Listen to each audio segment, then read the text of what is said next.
Hi friends, triple R movie తర్వాత ఎన్టీఆర్ గారి film రాబోతోందని, అది కూడా జనతా గ్యారేజ్ లాంటి హిట్ సినిమా ఇచ్చిన కొరటాల శివ గారి డైరెక్షన్లో అని ఫ్యాన్స్తో పాటు జనరల్ ఆడియన్స్ కూడా చాలా ఎగ్జైట్మెంట్తో ఎదురు చూశారు. ఆ సినిమా ఈరోజైతే దేవరా మన ముందుకైతే వచ్చేసింది. ముందుగా ప్రతి సినిమా కూడా బాహుబలి మరియు కేజీఎఫ్ లాంటి పార్ట్ 1 పార్ట్ 2తో హిట్ అవుతుందని చెప్పేసి అనుకోకూడదు భయ్య.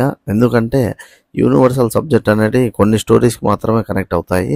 అలాంటిది దేవరా మూవీ విషయానికి వస్తే కథ సింపుల్ భయ్య. ఎర్ర సముద్రం, ఆ ఎర్ర సముద్రంలో తప్పు జరగకోకుండా కావలిగా దేవరా, ఇదే స్టోరీ. సినిమా మొత్తం ఎన్టీఆర్ తప్ప వేరెవరు కనపడరు మనకి. అంతగా దేవరా క్యారెక్టర్లో మరియు తన కొడుకు క్యారెక్టర్లో అయితే ఒదిగిపోయాడు. కథగా చెప్పుకోవడానికి పెద్ద పాయింట్గా లేనప్పటికీ స్క్రీన్ ప్లే పరంగా మనల్ని అయితే మెప్పించడానికి ట్రై చేశారు. బట్ ఇక్కడ పెద్ద మైనస్ ఏంటంటే మూవీకి ఎమోషన్ భయ. ఎమోషన్ సీన్స్ ఎక్కడా కూడా పండలేదు. అందుకోసమనే సినిమాలో అక్కడక్కడ కొంచెం బోరింగ్ ఎలిమెంట్స్ అయితే ఉన్నాయి. ఆ ఎమోషన్ సీన్స్ వచ్చినప్పుడు ఈ సినిమా ఎందుకు వచ్చిందలా అనిపించింది.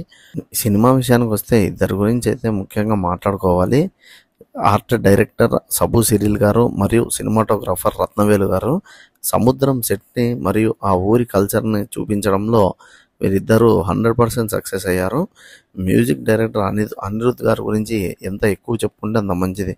ఎందుకంటే ప్రతి చిన్న సీన్ని కూడా తన బీజిఎంతో అయితే భారీ ఎలివేషన్స్ ఇచ్చి సినిమాలు నిలబెట్టడానికి తన శాయశక్తులో ప్రయత్నించాడు. ముఖ్యంగా ఎన్టీఆర్ గారు అయితే దేవరా క్యారెక్టర్ మరియు వరా క్యారెక్టర్లో ఒదిగిపోయారని చెప్పాలి. ఆయన వేరియేషన్స్ అయితే అద్భుతంగా ఉన్నాయి. యాక్షన్ సీక్వెన్సెస్లో తనైతే చాలా అంటే చాలా అద్భుతంగా నటించాడని చెప్పాలి. మరియు జాన్వీ కపూర్ విషయానికి వస్తే తను ఒకే ఒక పాటకి పరిమితమైంది భయ్య. తన లుక్స్లో కూడా చాలా తేడా కొట్టేసింది అమ్మాయి. శ్రీకాంత్ గారు మరియు సైఫ్ అలీ ఖాన్ గారు లిమిటెడ్ క్యారెక్టర్స్. సైఫ్ అలీ ఖాన్ గారు విలన్ రోల్లో మెప్పించినప్పటికీ తన స్థాయికి తగ్గట్టుగా ఇంకా దీంట్లో రోల్ అయితే పడలేదనే మనకైతే అర్థమవుతుంది.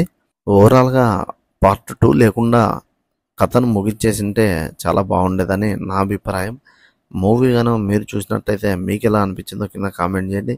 అలాగే నా ఛానల్ని సబ్స్క్రైబ్ చేసుకోండి. Thank you friends.